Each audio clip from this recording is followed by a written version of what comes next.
지금으로부터 만년 전 고대 사람들은 동서를 막론하고 토기를 만들어 사용했다.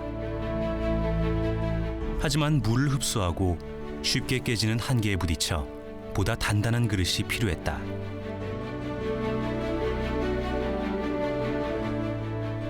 중국이 최초로 개발한 자기, 흙과 물, 불, 그리고 인간의 지혜가 만난 합작품이다. 자기의 발명은 오늘날 나른한 오후에 즐기는 차 한 잔의 여유와 우리네 식탁을 풍성하게 만들어 주었다.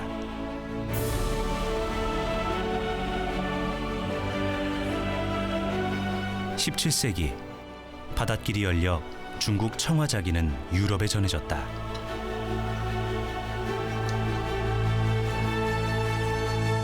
하얀 바탕에 푸른 꽃이 내려앉은 청화자기에 매혹된 유럽인들. 그들도 자기를 만들고자 열망했다. 독일의 연금술사 베트건은 3만 번에 달하는 실험을 했고, 일본은 자기 기술을 얻고자 전쟁을 일으켰다. 마침내 철저하게 비밀에 붙여졌던 자기 제조 기술이 밝혀지고, 세계 도자의 중심은 중국에서 유럽으로 바뀌게 되었다.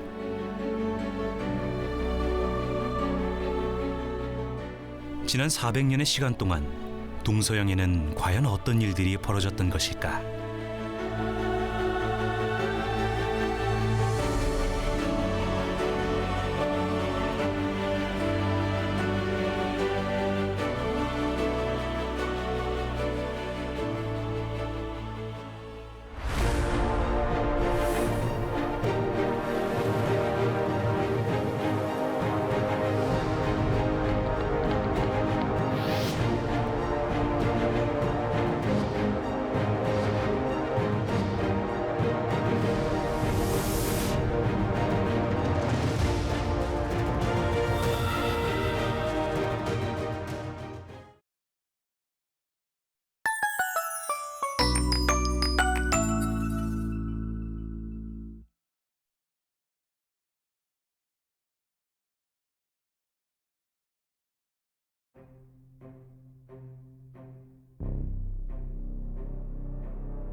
(15세기) 후반, 유럽은 바닷길을 개척하고 무역을 하는 대항해 시대를 열었다.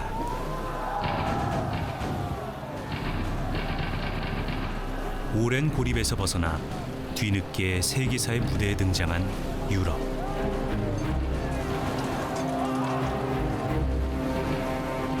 포르투갈을 선두로 유럽 세력은 아시아로 향했다. 해상 패권을 둘러싸고 포르투갈과 스페인, 네덜란드와 영국 간에 치열한 무역 전쟁이 벌어졌다.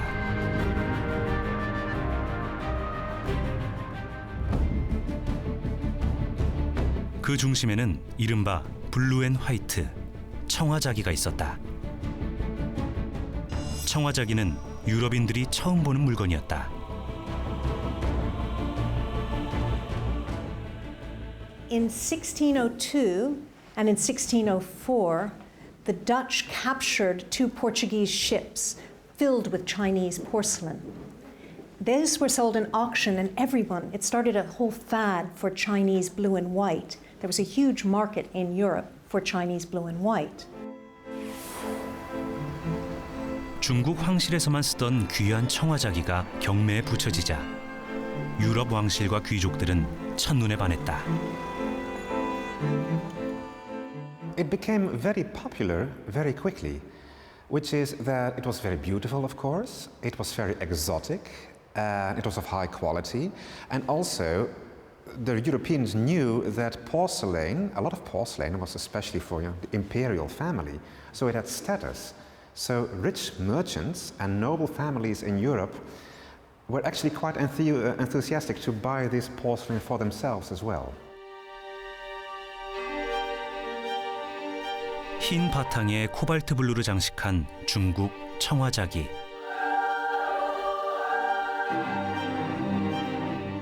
동양에서 온 하얀 금, 화이트 골드라 불리며 금보다 귀한 대접을 받았다.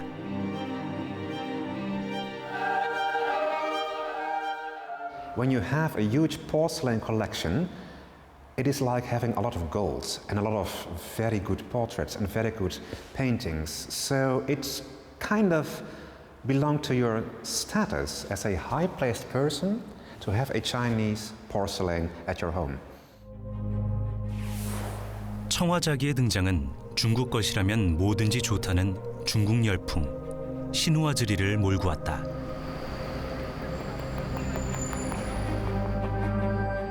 이른바 상류 사회의 과시용 필수품이 되었다.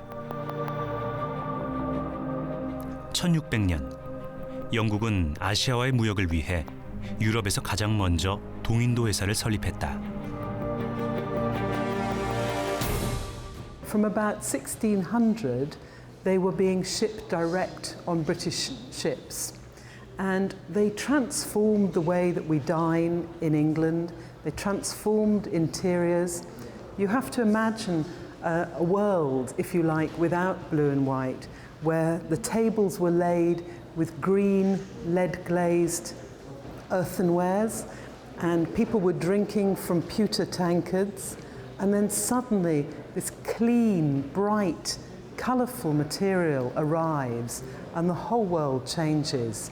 So the way that people ate, they began decorating their homes by putting them around on shelves around the ceilings. They even created porcelain rooms.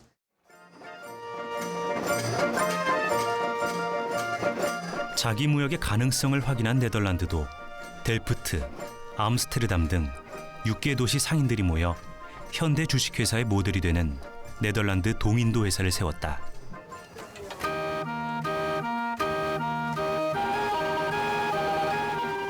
동인도 회사의 배들은 1년에 10만 점이 넘는 중국 자기를 실어 날랐다. 이로써 네덜란드는 상업적인 성공을 거뒀다.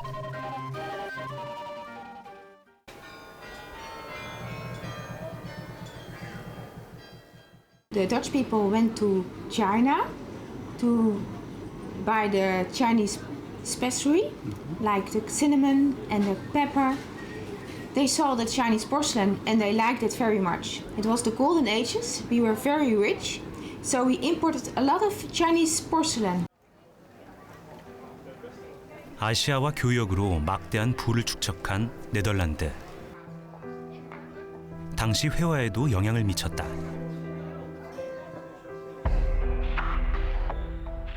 베르메르의 그림을 더욱 신비롭게 만드는 파란색. 여기에는 최고급 안료 울트라마린이 쓰였다. 청화자기의 안료로 쓰인 코발트 블루와 비슷한 것이다.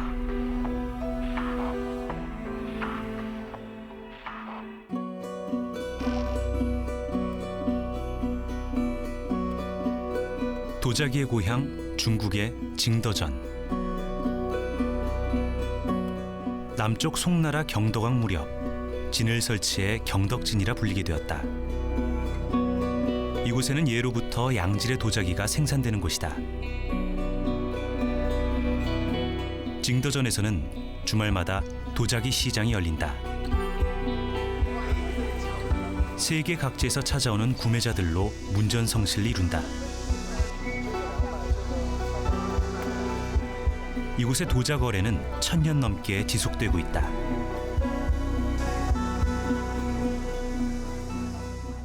这样子吧，每一年过来，它的那个变化，它的寻求的突破，它的改变，还有每一年能够看到新的东西。当然，它也有很多固守传统的东西，但是传统总归是要传承的。那么新的东西，也就只有在一个这样子的一个氛围内去集中式的一种创作，还有去发展。你说要出了这个地方，每个地方零零散散，没有了比较，没有了互相学习，它是没有办法去创造新的东西的。 도자기 거래가 활발한 징더전은 구매자뿐 아니라 판매자에게도 좋은 장소다. 这边的话，这边的氛围其实挺不错的，就是说每次给大学生提供了一个这个比较相对比较低的起点的创业吧，算是比较好，所以我们大家基本上就认同这个地方，来到这个地方创业。 백색 자기는 중국인이 빚어낸 인류 최초의 하이테크 상품이다. 도자기를 차이나라고 부르는 것도 중국이 도자 종주국이라는 사실을 단적으로 말해준다. 是的，我们家一日三餐都与这个有关的。我们家所有的餐具都是瓷的。这个东西怎么说呢？这个历史很长的，因为中国的那个打头的英文就是灿烂吧，就是瓷器的意思。所以说我们历史源流下来的都是用的都是瓷器。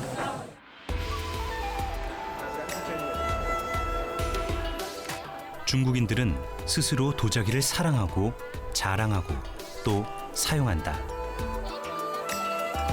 이것이 도자기 강국의 입지를 굳히는 비결이 아닐까.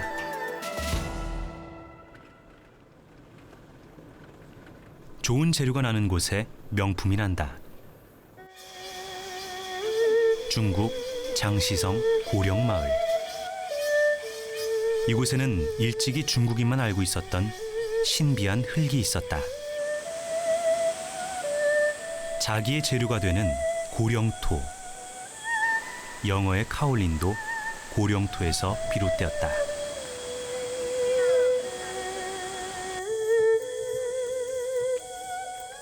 고령토의 발견은 징더전이 세계적인 도자기 도시로의 성장 발판이 되었다.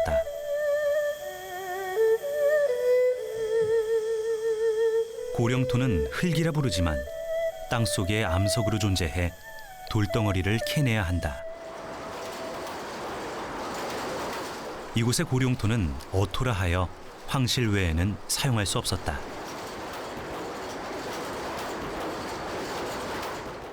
但景德镇这种高岭土的这个原料非常特殊，古代我们叫玉土，就专门为皇家烧造原料的这种原料叫玉土。因为这种土里面的这个含铝量比较高，石英成分也比较高，它里面的加钠钙镁的微量元素也是非常的清晰的，所以这种原料烧出来，它是由内而外泛出那种油的那种质感。 啊，我们这个烧出来瓷器是那种青白色，非常白，非常的细腻啊，就像人的肌肤一样的。 좋은 재료 때문일까? 징더전의 도자기는 배곡같이 희고 거울처럼 맑으며 종이처럼 얇고 소리는 동종처럼 맑다.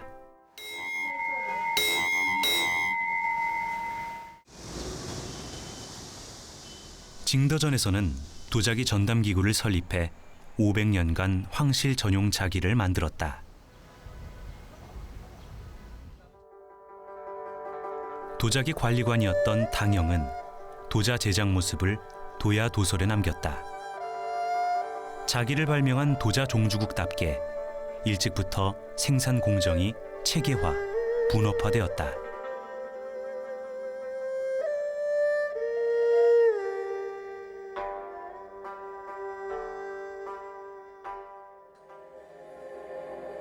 자기를 제작하는 데 흙의 배합은 매우 중요하다.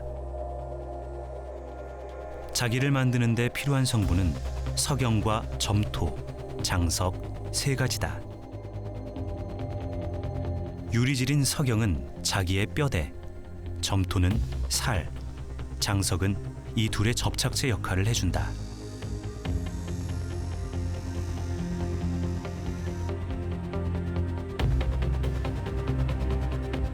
유약은 태토의 유리막을 형성해 강도를 높여준다.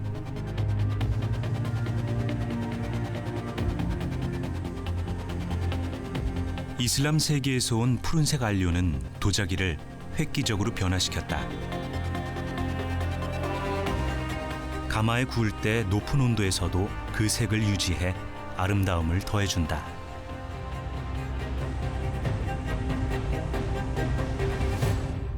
青花瓷，中国的青花瓷最开始始于唐代，但唐代它没有系统的产业化的去生产，到元代在景德镇出现了青花瓷。元代景德镇烧造的青花瓷的青花骨料主要来源于伊朗跟伊拉克，它是以这种高铁低锰的青花料为主要的矿物质原料，在陶瓷上进行彩绘烧造了。 동서양의 문화가 공존하는 터키 이스탄불.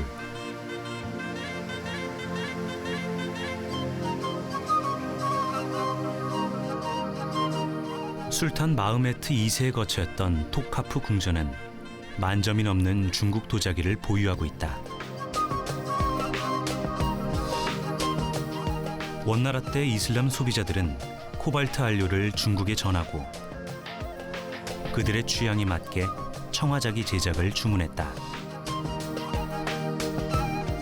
파란색과 흰색의 조화는 이슬람 세계의 신미관과 잘 맞았다. 이슬람 세계의 주문은 청화자기의 본격적인 해외 수출로 이어졌다.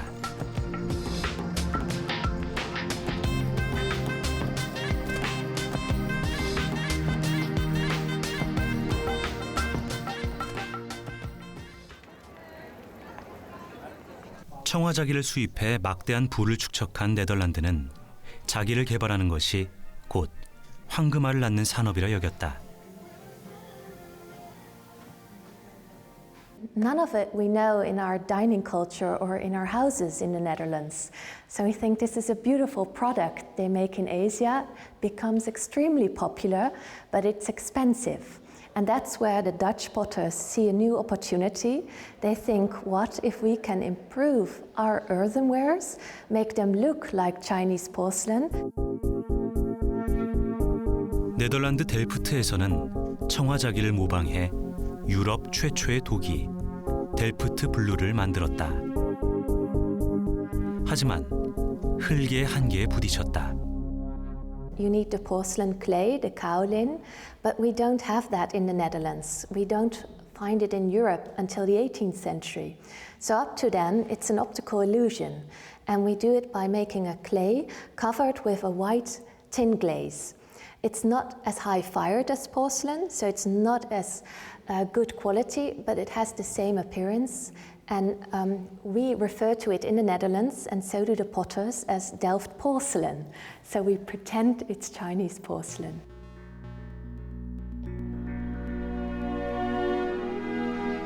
청화자기를 닮은 델프트 블루. 모양과 크기는 비슷해도 품질은 뒤떨어졌다. 당시 유럽은 고룡토의 존재를 몰랐고 제조 비법조차 알지 못했기 때문이다.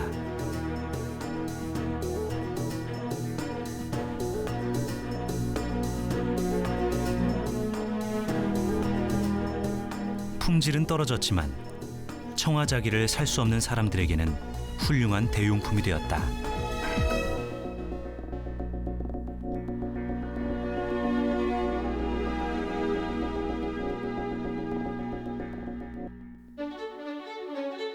(17세기) 델프트 지역에는 32개의 도자기 공장이 생겨났다. 하지만 고령토를 구할 수 없어 다른 나라와의 경쟁에서 뒤처졌다. 지금은 로열 델프트 공장만이 남아 360년 전통을 이어오고 있다. In the Netherlands and especially in Delft, old breweries decided to imitate the Chinese porcelain. And Royal Delft started doing that in 1653. It was quite quickly, actually. We started in 1653, and within 20 years, the products had become very Dutch. The Chinese pagodas had changed into Dutch windmills, ships and fields, and so forth. 도자기는 도기와 자기를 합친 말이다. 진흙으로 낮은 온도에서 굽는 도기는 무르고 고령토로 높은 온도에서 굽는 자기는 깨끗하고 단단하다. 델프트 도기는 중국 자기의 강도와 정교함을 따라가지 못했던 것이다. It's tableware from the 17th century. This is Johannes Vermeer's dining room. Johannes Vermeer was born in the 17th century, the same century that we were established. So we call him a time companion of Royal Delft. And on the table, it's tableware from the 17th century to recreate the atmosphere from that time. 네덜란드는 고령토를 구하기 어려운 지역적 한계를 안고 있었다. 이러한 한계는 타일의 발달로 이어졌다. 낮은 땅이란 뜻을 가진 네덜란드의 이름처럼 국토가 해수면보다 낮아 대부분의 집들이 타일을 사용한다.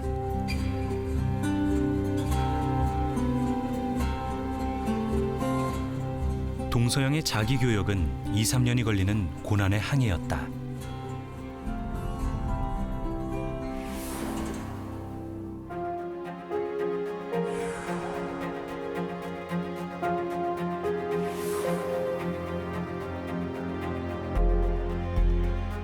(1644년) 중국 대륙은 명에서 청으로 주인이 바뀌었다. 청나라가 바다 무역을 봉쇄하자 자기 무역은 중단되었다. Problems between the Ming and the Qing dynasties and the all of the internecine warfare that was happening and maritime restrictions, the porcelain could no longer leave China. So the Dutch East India Company was looking to find porcelain from other places, and they found it in Japan. The first shipments from Japan to Europe started in 1659, and these were always through Nagasaki, which was at that point the only port that could export. 무역길이 막힌 네덜란드는 일본으로 눈을 돌렸다. 일본 규슈 나가사키. 중국 내전으로 인한 공백은 일본에게 좋은 기회로 작용했다.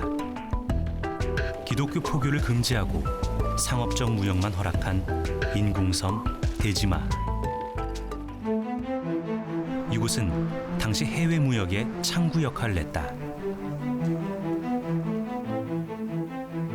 네덜란드 동인도에서는 중국에서 채우지 못한 물량을 일본에서 충당하려 했다. 당시 일본에는 조선 도공의 기술과 중국 제조 기술을 접목시킨 채색자기 가키에몬이 있었다. 일본은 자기를 생산한 지 40년 만에 첫 수출길을 열었다. 中国磁器の輸出が後退したできなくなったことから日本というのが日本の焼き物特に日本の磁器が注目されて、海外進出そして、当時まだ中国磁器の輸入国だった日本が国内市場も独占するという非常に、もう幸運な出来事だったと考えられます。ですので当時この有田だけでなく、この一帯肥前養業地一帯が磁器を輸出するというその好景気に恵まれて非常にこう生産活動が活発になっていった非常にドラマチックな時代だったと考えられます。 첫 수출 뒤 70년 동안 700만 개의 아리타 도자기가 이마리 항을 통해 세계 각지로 팔려나갔다.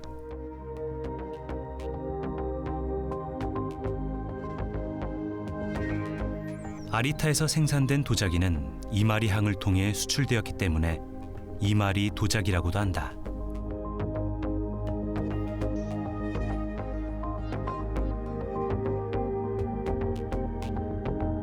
당시 수출된 이마리 도자기는 일본에 거의 남아있지 않아 고 이마리라고 부르며 비싼 값에 역수입해 소장하고 있다.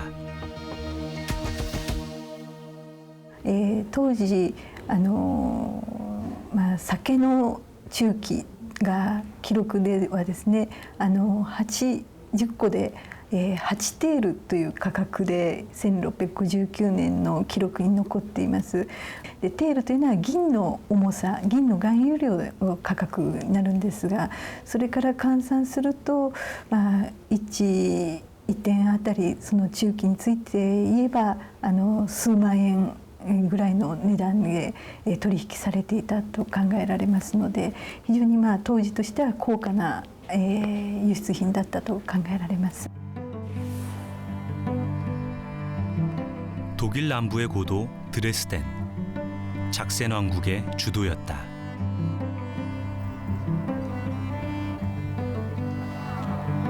이곳에 18세기 유럽 도자사의 이름을 남긴 한 사람이 있다.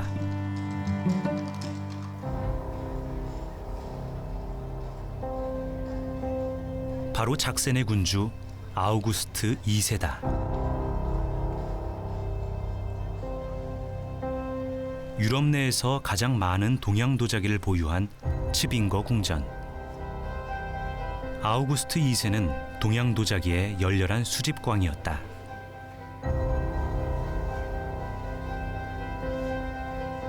그는 1m 높이의 화병을 자신의 기마병 600명과 바꿀 만큼 동양자기에 심취해 있었다.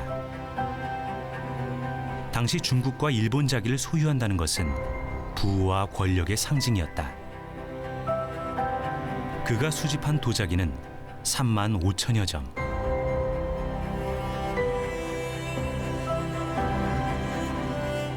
17세기 유럽 상류 사회는 중국 취향의 신화주의 열풍으로 특별한 자기방을 만들어 장식하는 것이 호사스러운 취미 중 하나였다.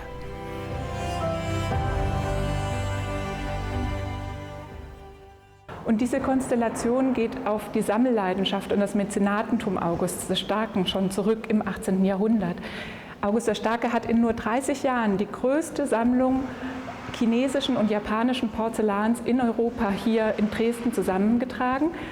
Und sie sollte eben seiner königlichen Manufaktur, die damals einzigartig war in Europa, denn einerseits bewunderte er die Produkte aus China und Japan sehr, andererseits war er aber auch sehr neidisch auf das Können. 강건왕으로 불리는 아우구스트 2세는 강한 나라를 만들기 위해 막대한 자금이 필요했다.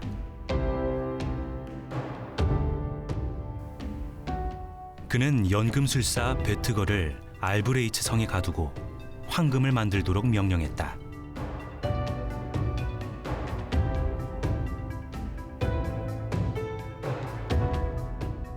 거듭된 실패로 금을 만들 수 없게 되자 다시 자기 개발을 명령했다.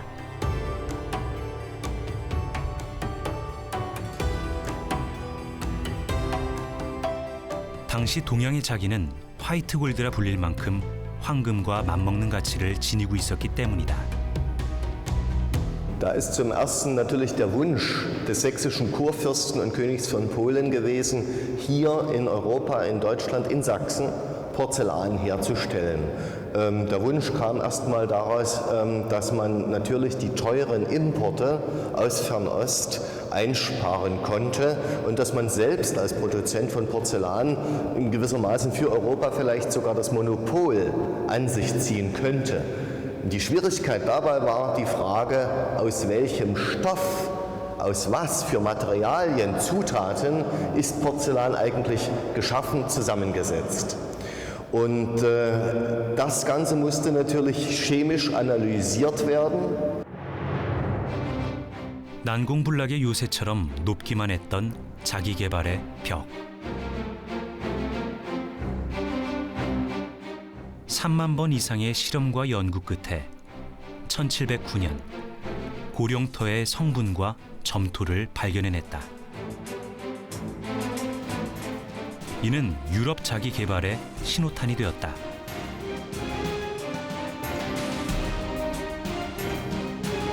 모두가 원했으나 유럽 어느 나라도 만들 수 없었던 자기. 독일의 자기 개발은 도자사의 기념비적인 사건이었다. Jenseits des Finanziellen ist es von der wissenschaftlichen, technologischen Innovation tatsächlich so etwas wie das Hightech-Produkt des 18. Jahrhunderts gewesen. Und solche hohen Temperaturen in einem Töpferofen zu erreichen, das war tatsächlich bis zu diesem Zeitpunkt noch nicht möglich gewesen. Also bis zu 1600 Grad Celsius für den Glasurbrand zum Beispiel. Und wenn Sie dann an die Bedeutung denken, die keramische Werkstoffe, Porzellanwerkstoffe gerade heute spielen, ist die Erfindung des europäischen Porzellans natürlich ein ungeheurer technischer Fortschritt. 200년간 지속되었던 자기 개발의 열망은 중국 자기의 모방에서부터 꽃을 피웠다. 아우구스트 2세가 깊이 심취했던 일본 가키에몬 양식도 모방했다.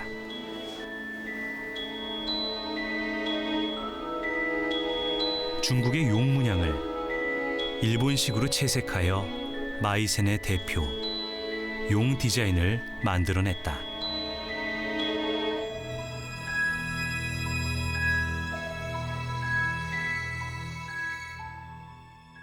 Und für den Verkäufer, für den Hersteller, August den Starken und seine Manufaktur, war es am Anfang allerdings ein Verlustgeschäft.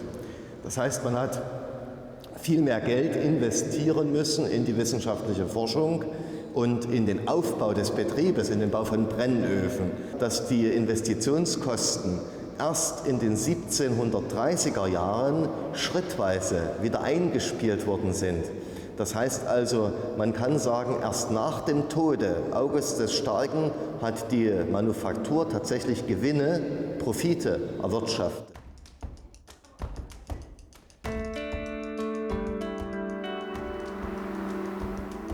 자기 개발이 성공한 직후 1710년 문을 연 마이센 도자 제작소. 새 역사를 이룩한 명성을 꾸준히 이어오고 있다. 자기 개발 후 철저하게 비밀에 붙여졌던 도자 제조 비법이 새어나가자 유럽의 많은 요장에서 마이센 자기를 모방했다. 그들은 차별화할 필요성을 느꼈다. 초창기에는 아우구스트 왕의 머리 글자인 AR을 새기다가 1723년부터는 작센 지방의 문양인 쌍카를 그려놓고 있다. Man kann sich, wenn man die Porzellanmanufaktur wieder verlässt, neben dem Eingang verschiedene Porzellanplatten anschauen. Und dort sind alle Markenzeichen drauf, die jemals im Einsatz waren. Man wollte schon im frühen 18. Jahrhundert die Produkte schützen, das ist keine Selbstverständlichkeit gewesen, und hat sich dann 1722 für ein neutrales Zeichen entschieden, für die Kurschwerter. Das heißt, die findet man im Anfang im kursächsischen Wappen, denn man wollte ja von vornherein zeigen, das ist das Symbol und das ist das Herkunftsland. Die Verbindung war natürlich ganz wichtig. 마이센은 중국 청화자기의 문양을 모방하면서 마이센의 문양으로 재탄생시켰다.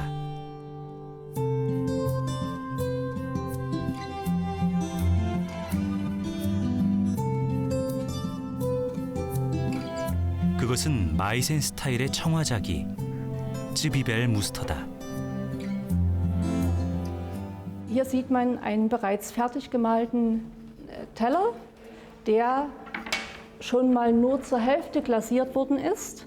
Man sieht hier, dass die Glasur die Malerei vollkommen bedeckt und damit auch schützt. Erst im Brand bei 1450 Grad wird die Glasur wieder durchsichtig und lässt die inzwischen oxidierte Farbe, dieses leuchtende Blau, zum Vorschein kommen.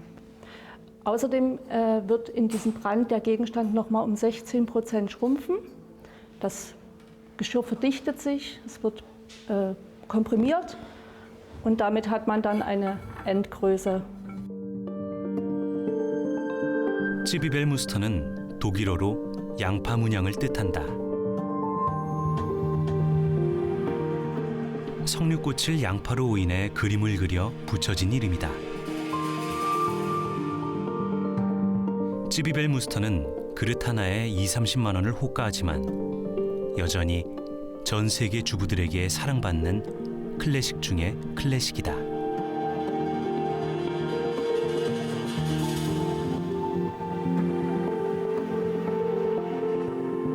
유럽 도자 역사를 다시 쓴 베트거. 그의 과학적 실험과 시행착오는 백색 자기 개발의 꿈을 이뤘다.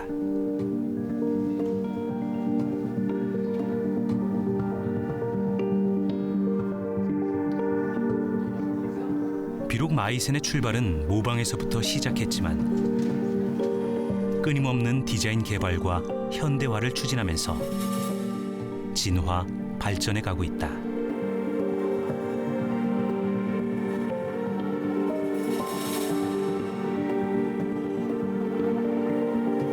유럽 차기의 모태가 되는 마이센은 여전히 독보적 도자 회사로 자리매김하고 있다.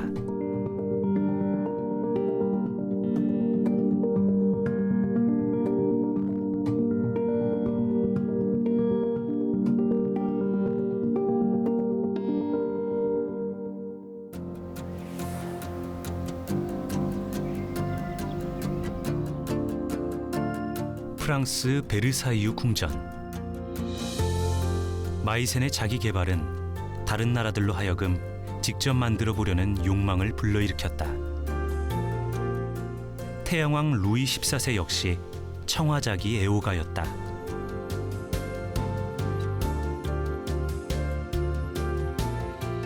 베르사유 별궁인 그랑트리아논궁에 자기 방을 만들어 놓기도 했다. 프랑스 역시 동양 자기를 접하면서 이들과 똑같은 자기를 만들고자 시도했다. Qui paraissait absolument extrêmement mystérieuse, presque magique aux Européens et aux Français en particulier.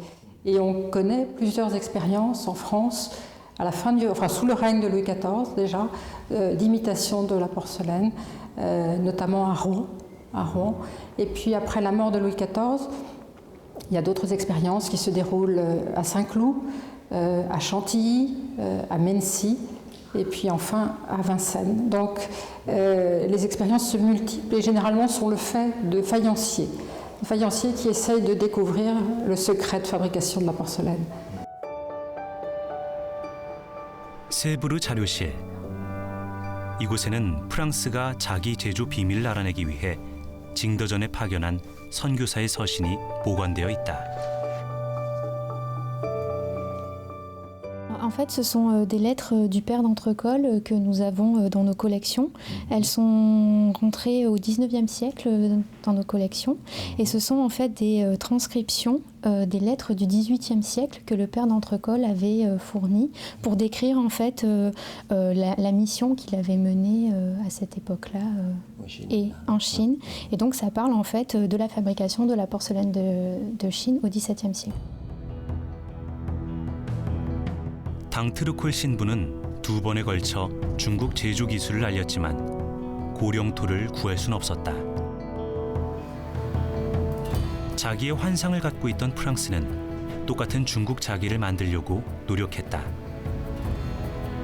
프랑스에는 도기의 주석 성분이 들어간 연질 자기, 파이앙스가 있었다. 하지만 그들은 이보다 단단한 경질 자기를 만들고자 노력했다. Oui, en fait, la porcelaine en Europe apparaît d'abord en Allemagne, autour de 1710, si vous voulez. Il y a eu quelques essais auparavant, mais très très peu. C'est vraiment l'Allemagne qui crée la porcelaine et elle arrive bientôt en France, autour de 1740, si vous voulez, jusqu'à ce que le roi crée la manufacture de Sèvres. Et donc là, vraiment, ça va être une véritable mode de faire de la porcelaine. Mais c'est de la porcelaine qui n'est pas de type d'Extrême-Orient. C'est de la porcelaine tendre, c'est-à-dire qu'il n'y a pas de kaolin dans la pâte. 도자기의 품질을 결정하는 것은 흙이다. 중국 자기가 희고 단단하며 맑은 소리를 내는 데는 이유가 있다. 자기의 태토가 되는 질 좋은 고령토를 사용하기 때문이다.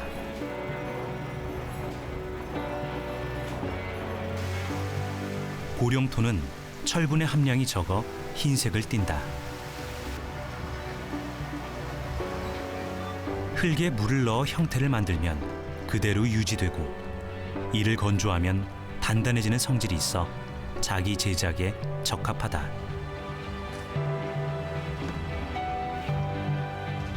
(16세기) 이전 중국이 유일한 도자기 생산국이었던 이유도 바로 이 흙에 있었다.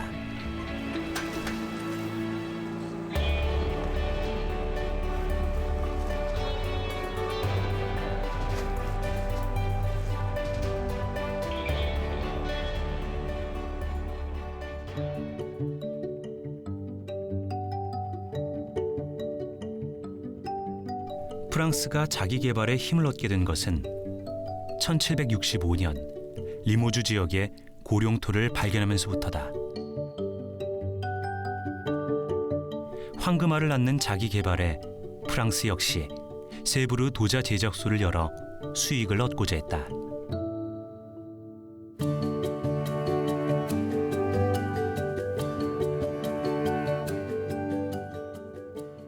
Parce qu'il y a de véritables enjeux financiers, politiques même, parce que pour éviter l'introduction, les achats trop massifs de porcelaine d'Extrême-Orient en France, on se dit qu'il faut pouvoir soi-même produire des objets de façon à concurrencer ces introductions, ces ventes en France.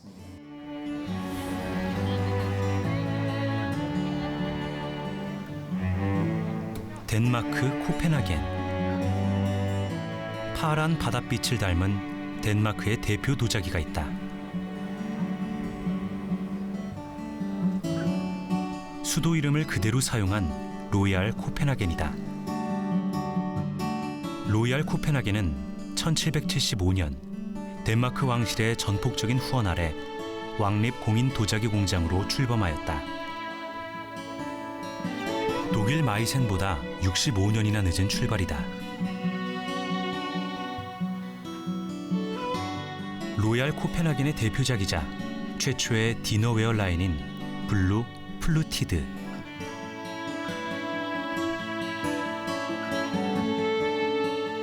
이 자기는 1200번에 달하는 도공의 붓질을 거쳐야 비로소 탄생한다.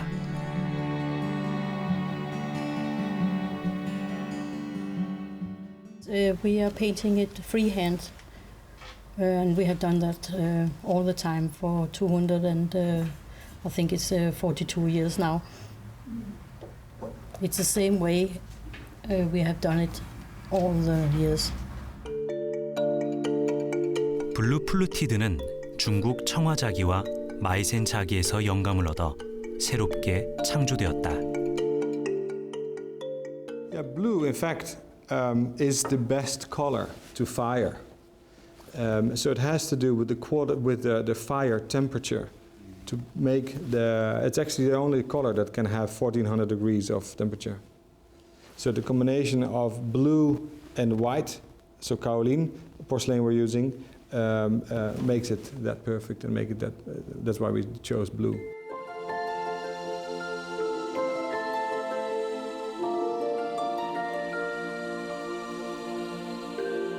유럽 전역에서 자기를 만들 수 있게 되자 각 나라는 앞다투어 안료 경쟁에 뛰어들었다.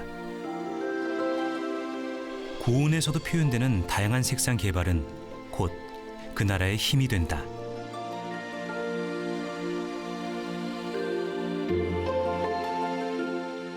덴마크의 꽃이라 불리는 플로라 다니카. 식물 도감에 나오는 덴마크의 식생을 자기 위에 다채롭게 표현해냈다.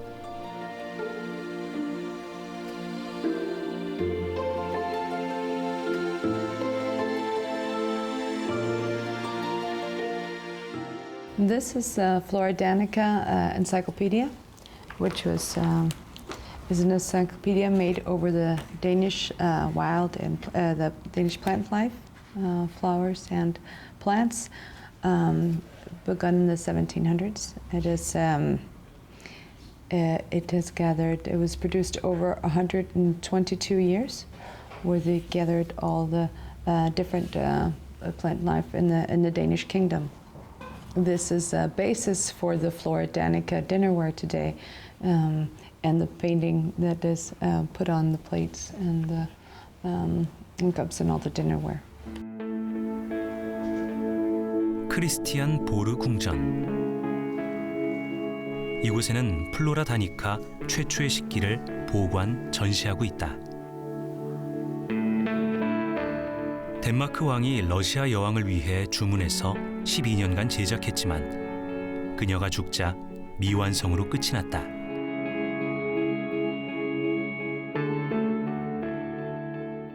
Is a very special table service in European history because it consists of 1,500 parts, plates and bowls and many different things, and it depicts the plant life of Denmark. That is why it is called Flora Danica, the Latin name, intended to be a present from the Danish king Christian VII to the Empress of Russia, Catherine the Great, which was known to be a famous collector of porcelain.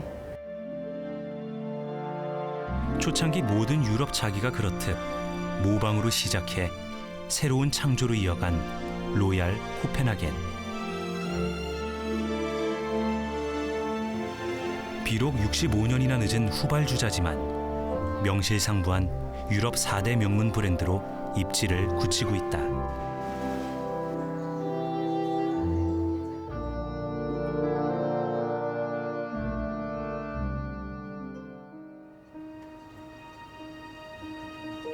채색차기의 원료는 중국이다. 하지만 정작 꽃을 피운 건 일본에서다. 명청교체기, 일본 채색차기가 유럽에서 빛을 발했다. 이를 본 중국은 일본 자기를 모방해 이른바 차이니스 이마리를 제작했다. 모방을 다시 모방한 것이다.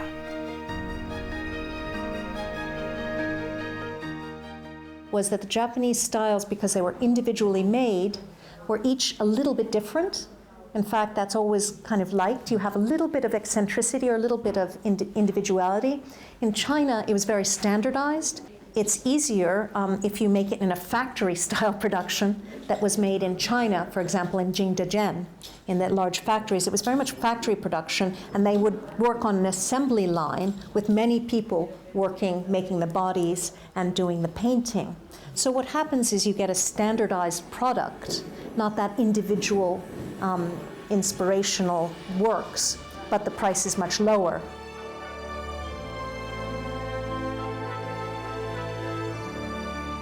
(17세기) 도자기는 아름다운 무역품만은 아니었다. 문명을 적극적으로 교류하고 영감을 주고받으며 도자 문화 발전을 이뤄냈다.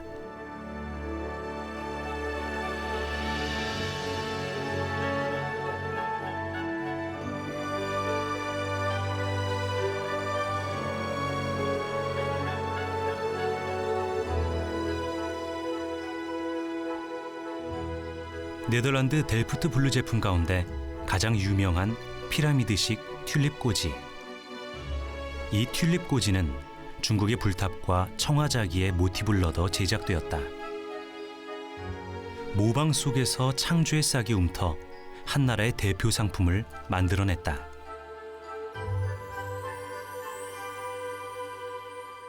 These flower pyramids are beautiful examples of how ceramics migrate through the world and exchange ideas between potters and inspire other cultures. 17세기 도자기는 아무나 가질 수 없는 명품이었다. 유럽 사회는 욕망했고 욕망에 도와서는 새로운 자기를 창조하는 원동력이 되었다. 동서양의 문명 교류와 상호 자극은 인류의 도자기 역사를 바꾸어 놓았다.